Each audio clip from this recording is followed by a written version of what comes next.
And with us right now, we've got Lisa Olona. Lisa, you're the creator and director of Wellness Retreats. Your website is lisaolona.com. And you also are the author of Cross Your Creek. Thank you so much for joining us. Yes, thank you for having me. So Lisa, you've been running a fitness boot camp for women for nearly 16 years. 16 years of doing this. You're probably pretty good at what you do, I would imagine. I definitely enjoy it, but yes, I've been doing it a while. And where did you come from prior to that? I actually I was a teacher for a little while. I was an elementary school teacher. I transitioned into coaching. So I coached college volleyball, high school volleyball, and I went through a physical transformation of my own and just really got pulled more into the fitness side of things, which led me into personal training. But I enjoy the group, the team feel, the camaraderie. So that led into the boot camps, the outdoor fitness boot camps. And so you started, so at the beginning, did you go into the kind of outdoor wilderness workshops, or when did that start? The fitness boot camps? Yes. Those, yeah, I just transitioned. Basically, I took some personal training clients and I said, hey, if you grab 12 friends and, get them to sign up, then you get a free 3 months of boot camp. And that's really where it all started. And then I ended up finding out at a location where I could get licensed and get a little more educated on basically the marketing side of things. Yeah. And that was through Adventure Boot Camp, which is like worldwide. It's all over the place. And I've been licensed with them for about 14 years now. I think a lot of people underestimate the amount of sales and marketing that you need to do if you want to grow your business. I mean, I think most people just hope that, okay, well, I'm really great. And I really love working with clients, and left to their druthers, I think they'd love to just do that. Right. But there's a lot more to it. So how were you able to grow yours to the level that you have? Because you have a pretty big following. So it's definitely about having a system. And the way that I I really found coaches that kind of already paved their own way and were leading others. So I went through a lot of coaches and just depending on what I was doing. So with the Adventure Boot Camp, that's when my business really took off. I went to somebody he had John Spencer Ellis, was super successful at it. He had a system and just a simple blueprint. I followed it to a T, and everything he said that would happen happened, and my business just took off from that point. Yeah. Wow. So what was it? This was 14 years ago. So okay. It was flyers on stapling flyers to telephone poles. Well, guerrilla marketing. This was really, it was that mailer, those mailers that would go, they'd go out. And so as soon as social media hit, those were no longer effective. But back in that day, that's what worked. So it was really just about finding a system and finding a coach who could walk you through that. And so if you were to advise someone who wanted to, they really wanted to grow their fitness brand today, what steps would you have them take? The number one step is I'd have them hire a coach, hire somebody that can show them, someone that has a reputation, that has shown that they have success with getting their clients, to their goals. But I would say definitely that would be the first step. What about, can't people just figure it all out with YouTube videos and listening to podcasts, or what's the value that you believe a coach provides? You certainly can figure out through videos. But I think a coach provides, one, it's already planned out and organized for you. The systems are already in place. So yes, you can pick and choose. And if you are choosing a coach that has proven systems, then you can trust that and fully lose yourself in it, to where, let's say you pull a YouTube video out, you may not know how successful that process really is. So one is just is that piece, and then the accountability and having that coach that guides you and walks you through step by step, and that you answer to, and you can bounce ideas off, and because it's not always cookie cutter. I mean, there are sometimes, depending on your different niche, things like that, things that you want to bounce off a live person. Yeah, I would think that personal trainers should be open to that. It's like, listen, what is it that you want your clients to believe? I mean, you're valuable to them, right? Why is it that you are valuable to your clients? So it's kind of the same thing. That's exactly what I thought when you said that about the YouTube videos, because I've had clients that have done that. They'll Oh yeah. they'll pull a YouTube video and say that's the workout they're going to follow, but they're not sticking with it. Maybe they get hurt, Mm. or they're just not getting the results, or they just don't stick with it because they don't have that accountability. And I think that's the biggest thing I've learned as a trainer, a business owner, is you have got to be willing to invest in yourself. You've got to be willing to do that. And the more you're willing to invest in yourself, the more others, if you want others to invest in you, then, the more others are going to be willing to invest in you. And what if, and I've been there, and I know what that, I know exactly what this is like, but if you're like, man, I mean, I could make the investment, but it's scary, right? Because they don't, it's like, oh, like I need this money. Yes, it is so scary, and it is a risk, but that's entrepreneurship. I mean, that Yeah. is, that wraps it up right there. So, but I definitely think doing your research and seeing what coaches do have, a proven track record of seeing their clients get success, and that's where, when I switched to online training, I Mhm. I had tried a couple different coaches, and I wasn't connecting with them. So that was investments lost. But I eventually found one that I followed him for a while, and I just was amazed at how he was getting his clients success. And it was a huge investment, a huge risk, but I just took the leap and went for it. And I'm glad I did. I'm really glad.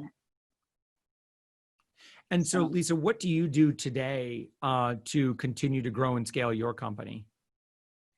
so I'm still with that program, that coaching program for my business. And that's where I follow their systems. I continue to, build off of their system. He has like new levels that you can go as you build your business. So he's always stretching us and growing us. And I just stay really plugged into that. I recently wrote a book, and that was to get my, to reach out a little bit further and get my message out there, through my book. So that's another way that I'm working on growing it. Okay. Well, tell me a little bit about your book, and who is it for? So my book the title is for women. So the title is Cross Your Creek, and it's a determined woman's guide to becoming unstoppable. Mhm. So it And well, and really and is also, for, why did you write a book? I mean, because that's obviously it's a lot of work. it is a lot of work. I wrote the book, and when I was done with the writing, I was like, I'm done. Oh, no. The work started in the editing and that whole process. So yes, it's a lot of work. I wrote it because after working with clients, and mostly female clients, I've had some male clients, but after working with clients for 16 years, I was really seeing how much the mindset, how important that mindset piece is, and how, in the fitness industry, a lot of people tend to get caught up in the quick fixes and things like that, where maybe they are fixing some of the symptoms, but there's some underlying stuff going on in their thinking. And so my whole purpose of writing that was to get more into that mindset piece, which also led into retreats, and having some Mhm. retreats where I take my clients away from their atmosphere and let them just, I'm working mostly with women who are moms and running around taking care of everybody, and they're kind of last on their list. So this was to get them pulled out of that environment, let them focus on themselves. What goals do they have? What dreams do they have? And let's talk about a path to getting there. And that's where the book came in. So it's 11 steps on getting there. Now, the title of the book was really interesting because we were actually at a retreat, and we showed up to go for a hike. Everybody was excited, ready for this beautiful hike in Sedona, Arizona. We Mhm. show up, and the trail is on the other side of a creek. So we've got to figure our way across this creek to get to the trail. And what that did is it brought up a lot of mindset issues. And Mhm. because of those mindset issues, because of, the belief systems, things like that, it took us an hour just to figure a way across the creek, which could have taken, 5 minutes. But All right. so that's where the title Cross Your Creek comes up, because when we set out on a path, on a goal, and we have something we want to attain, resistance is going to pop up, creeks will pop Yeah. up, and And that's where the book title came from. And then the whole idea of the book is steps in overcoming that resistance so that you keep Yeah. moving across. I love that analogy, and I've used that frequently where, I look at the other side of the creek is where I want to be. I want to get to there. And so it's not that I can't. There's a way to get there. It's Absolutely. not impossible. Other people have done it. So Exactly. all I Yes.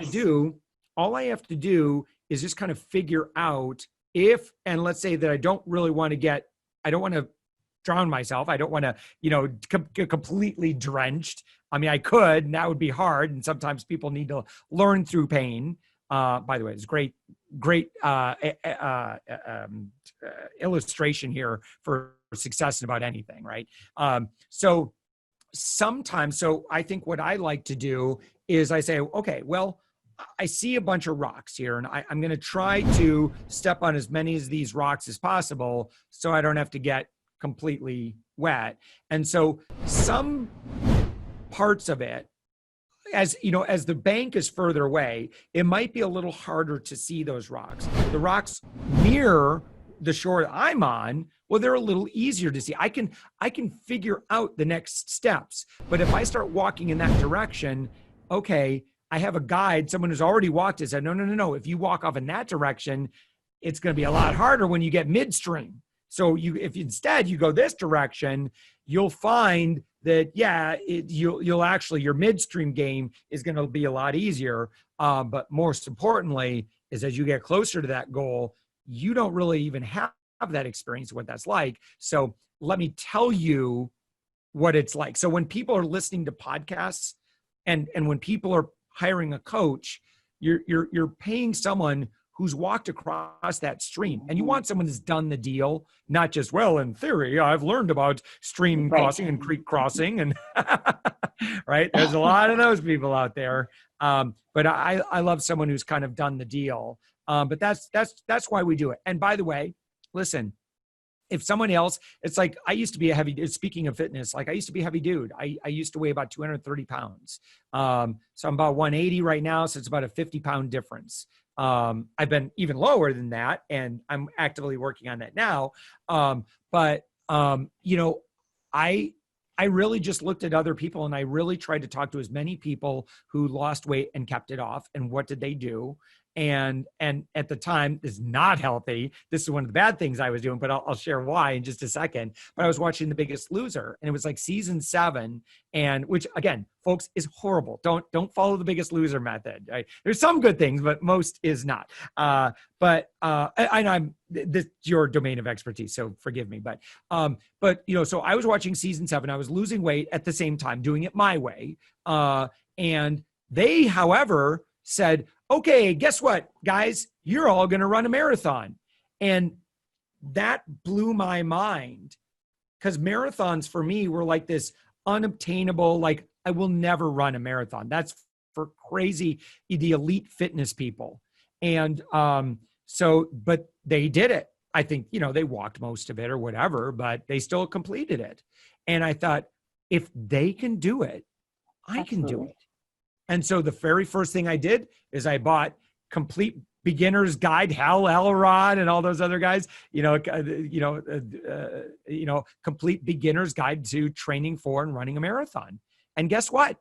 And I had running coaches I talked with and asked them questions, and they guided me and helped create a training program. It worked. Yes. It worked. Yeah.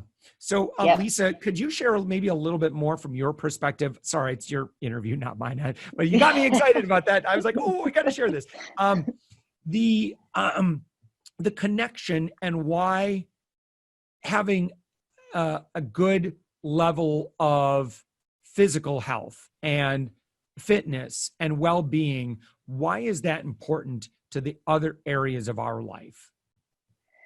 Well, so many clients that I speak with when I'm getting ready to enroll them, one of the big things when I ask them, why is this important to you? Why does it matter to you to lose this weight? How is it going to help you or make your life better? And it's really just, it comes down to confidence and really feeling good.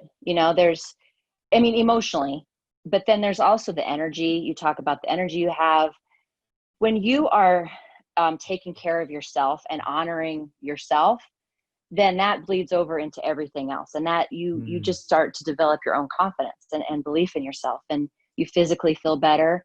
You have more mental clarity, and emotionally it's uplifting. You thinking like it builds your confidence ultimately. Yeah. I think even how critical it is that we have good energy, and that how important that energy is for us to show up. Again, very involved in the Tony Robbins world, and have taught his business mastery audience. And, one thing that I know that, he talks about there is like 95% of the success or failure of a company is going to come down to the psychology of the business owner. And if your psychology is negatively affected because you can't show up to the game because you keep running out of energy, because you're physically living, not optimally, this all impacts, your energy, and your physical well-being impacts everything moving forward. Absolutely. Yeah, there's that too. I would imagine that you've had your clients, again, your website, by the way, lisaolona.com. One thing I want to ask you about is your Fit for Life Academy. But I'm looking at this wonderful picture that you have on your, I really love that you've got this photo of all these amazing women. They're out, the unstoppable woman, and they're out and they're all celebrating, right? Yeah. What is kind of the before and after what are like an example of a before and after that you see when people really take this on? What I've seen as far as long term is that, that you'll get the weight loss, you'll get those kind of results, but I've seen a whole lifestyle shift, and developing new friendships that are similar with women or people that are on a similar path as you in creating a healthy lifestyle. And we start to become a lot like the people that we're around. So when you're around other people that are also looking to live a healthier lifestyle, that just kind of reinforces the path that you're on. And I have seen, very sedentary women go from doing absolutely nothing, never working out a day in their life, to hiking incredible, like Machu Picchu. I have a gal that never worked out a day in her life, 44 years old, came to me. And by her, I think by her mid 50s, she's out traveling the world, hiking these incredible mountains. As she's getting ready for retirement, she's able to travel more and stuff like that. So, you talk about just the lifestyle change, but just getting out and experiencing life more, and just really fully living, life to its fullest. Yeah. And there's something to be said for recharging so that you can I think it's better to be 100% on for fewer hours rather than being 80, 70% on for more hours. So yes. I'm a big believer in that as well. I should say I'm a believer in it, not always a practitioner. Lisa, tell me about Fit for Life. So Fit for Life Academy it's a overall health and wellness program. And we focus on, it's all done online. So it's all done virtually. And we focus on workouts that are customized to my clients. So there's, I have templated workouts, but I customize them to the client's likes, because we tend to stick with what we enjoy. So I customize the workouts to my clients' likes. The nutrition, same thing. It's customized to the things that they enjoy and to their goals. The goal is a big one. If you're looking for weight loss, you can't always eat the things you enjoy. You can't always have pizza. You got to make some adjustments. So we have customized nutrition, customized workouts, and then we are going through a lot of mindset coaching. We're actually getting ready to start a whole series that follows the guide of Cross Your Creek, of the book Cross Your Creek. So nice. That coaching's done through Facebook. I meet with my clients weekly through either like a Zoom or FaceTime, and they do weekly check-ins, things like that, daily check-ins. So we're in constant communication. So it's kind of like having a trainer in your back pocket. If you need me, if you have a question, just shoot me a message and I'm right there. Lisa Olona, your website is lisaolona.com. That's OLONA.com. check out Fit for Life Academy. And of course, your book, Cross Your Creek, A Determined Woman's Guide to Becoming Unstoppable. Lisa, thank you so much for joining us. Thank you for having me.